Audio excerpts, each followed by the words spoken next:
my name is Kylie. I'm a 4th grader and I am doing a project and I am researching about Polynesian culture because I recently have just gotten back from my trip to the Hawaiian Islands with my mom, my dad, my grandma, and my grandpa. And it was really fun. I did a lot of stuff there. Our culture is distinctive in the world with its ancient chants and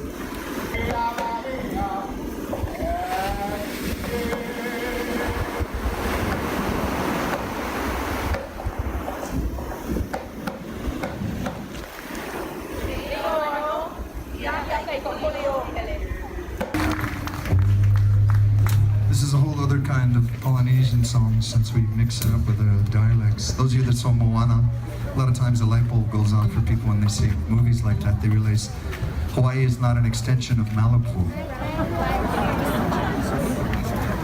I love, California hugely. But, this is actually part of the Polynesian archipelago here that a lot of Tahitian friends of ours refer to Hawaii as the youngest brothers and sisters. This song, however, is from a group of islands known as the Tuvalu. This language is Tokelau. And this is a very cute song with a very deep message written by the great group Te Waka. It's called Papa'e. It's about a young boy's lament as he's watching his father's canoe sail off from the atoll. He's feeling sadness and he says, "Auwe, Papa." You guys can say "Auwe." Locals here know "Auwe." "Auwe." "Auwe" is great. It means alas. It can be used for funerals and things, but locally, in slang, it's used like, "Oh, wait, there's no more food in the buffet line." It's like that. But this song and the meaning behind it, the "Auwe Papa," the Papa is actually the islands of Micronesia and Tuvalu that have sunk due to the effects of global warming. So a deep message. That's, I don't mean to bring everybody down, but that is the message.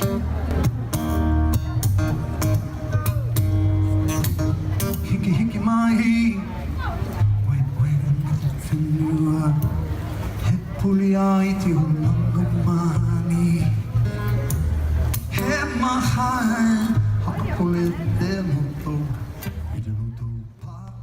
Before I learned about Hawaii, I didn't know the word Polynesian or what it meant. Then I thought Polynesian people were only Hawaiians. And the Polynesians are not just white. It's Fiji, Tonga, Samoa, and a few others. okay, try to get on.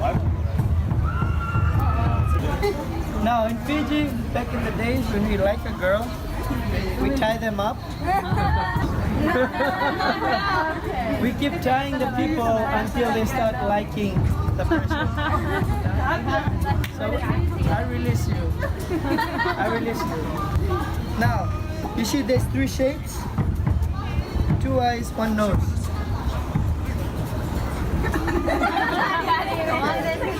Alright. Straight down that line is the weakest part of the coconut. This is the head of the coconut. And just like any other head, you smash it open. We're going to invite our student from the island of Tonga. They're going to perform a dance for you. How about half our dancers, ladies and gentlemen? Here we go! Hello! Woo!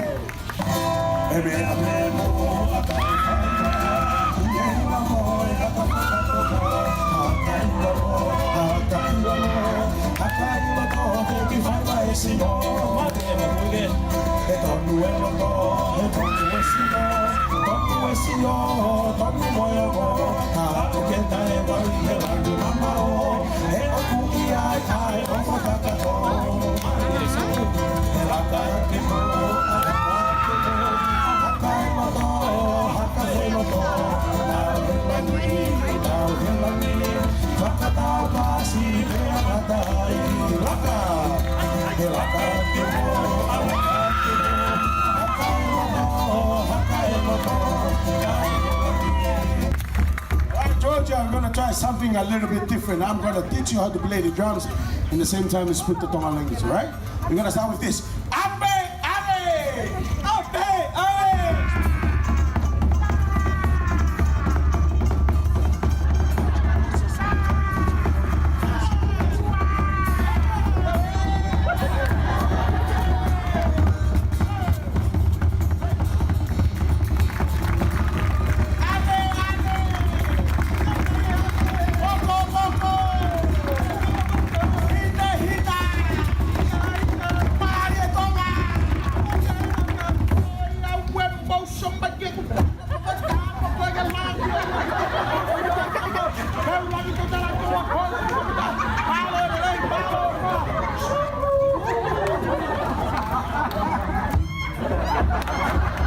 You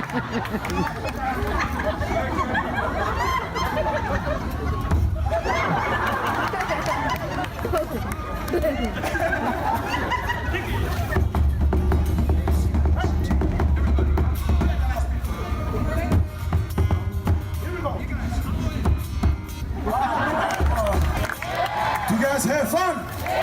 Do you want some more? Yeah, come back tomorrow. From all of us, all of you say Malo Aupito. Thank you very much, and thank you for Stop Island of Tonga. Have a wonderful day. Thank you very much. Please take a time, look around. Not all of Samoa is our own country.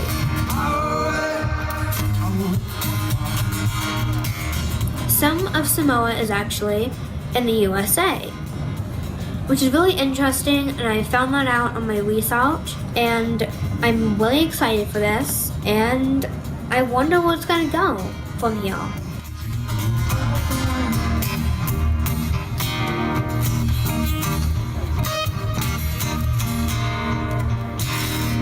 Want the guys to make more dance? Light them up and dance with. Are you ready?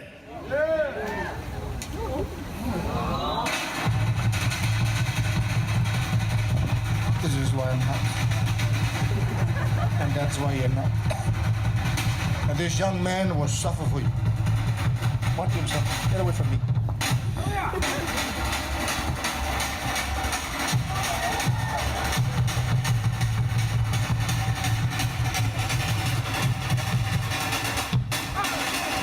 Clap your hands, Mom!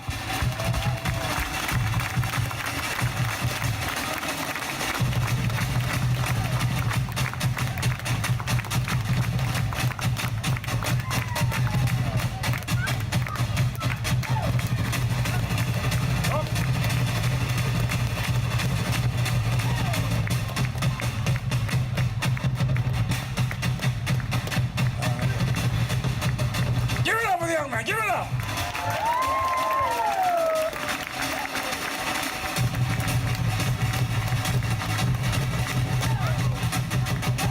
Give it up!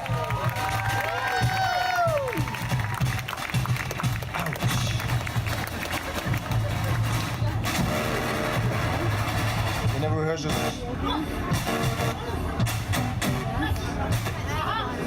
Go home and give your child a knife in the fire and see what happens. Make sure your child is as sure as your favorite child. Clap your hands, Mom. Tree climbing right here. Push, push. 300 pounds going up the tree. Come on, come on. Push, push, push. He's not happy with the clapping.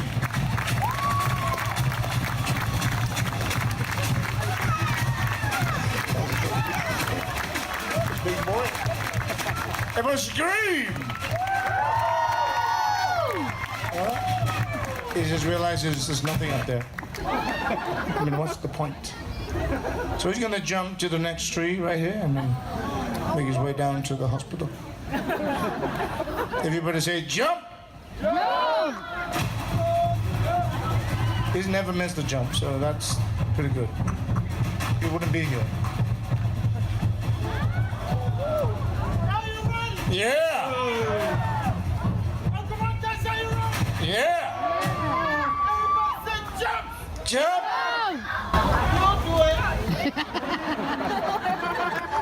He's the only climber left. Oh, we'll now bring our people of Samoa to for you the Sivai Popo or the coconut shell dance. So we are. This is Supa.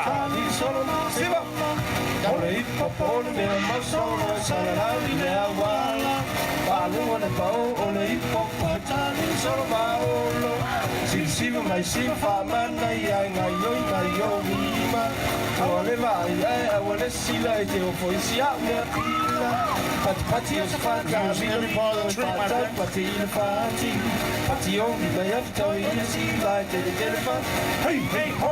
Give it up for the people of Samoa, our students of Samoa.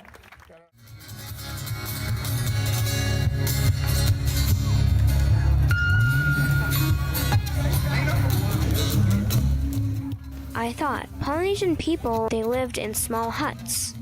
I was wrong. They live in houses, like we do. When I went to Hawaii, I stayed in an apartment, townhouse, in a bad and dirty and buggy 5-bedroom house. Each place we stayed had its good moments and bad moments.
When I went to the beaches in Hawaii, I was so excited to go again. The water was so blue, the sand was so warm, the sun felt great, so did the water. The water was a little cold. It was nice because it was hot and humid even though it was winter time. The shells were pretty, the coral was beautiful. I got to see a coral reef up close. It looked like a rock, but it wasn't. It was coral. Everything was amazing. When I was at a beach, I saw a monk seal. I also saw 2 sea turtles at a different beach. At Lava Lava Beach, we thought we saw an eel. When the waves splash up, the fish get stuck in the rock ponds. See it come out, I really wanted to see it. It's underneath that rock. Yeah.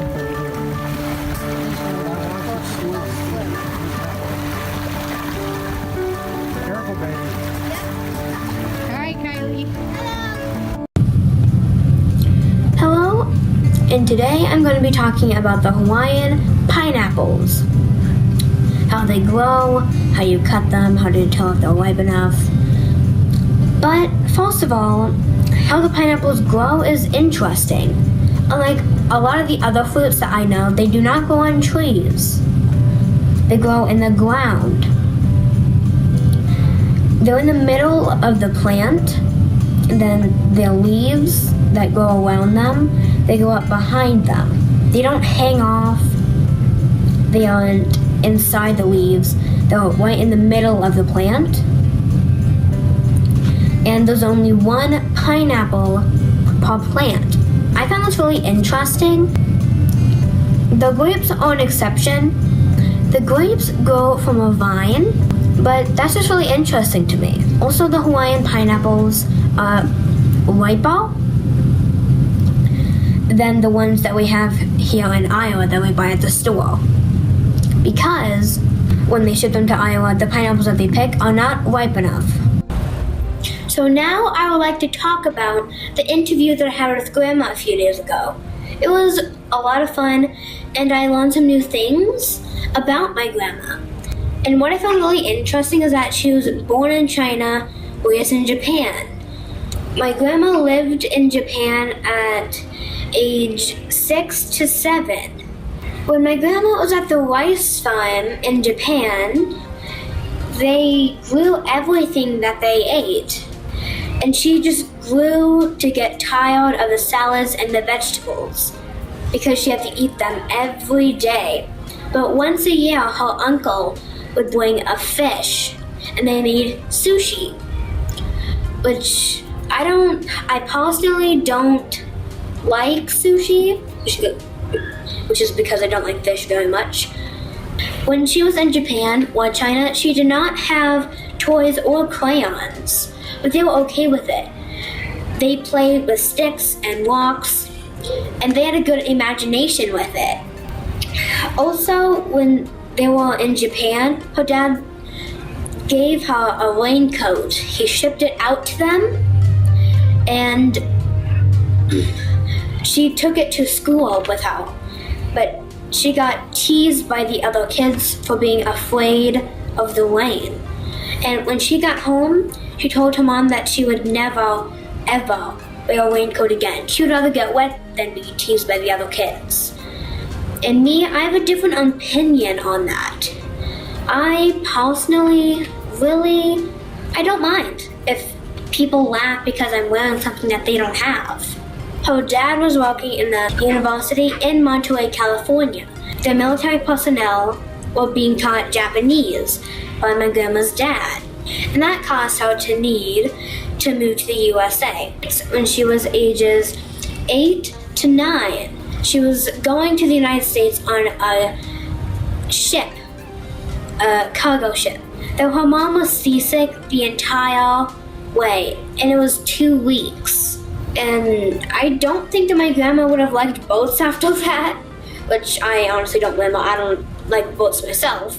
Now, I have been to California, I've been to Monterey, I've been to San Diego, I've been to a lot of places in California. We got to San Diego Zoo. But I've never gotten a chance to see the university that's there. Now that I know about it, I wanted to go and just at least see it. When my grandma was in Monterey, California, in the United States, her dad surprised her with a doll. She was so excited, but she had to share it with her sister. But she didn't really care because she was so excited, she could not sleep that night. Now, I know what that feels like. It's so awesome when you get something new. That's like me when I'm getting a new toy that I've wanted for ages. I just get so excited till I can barely sleep that night.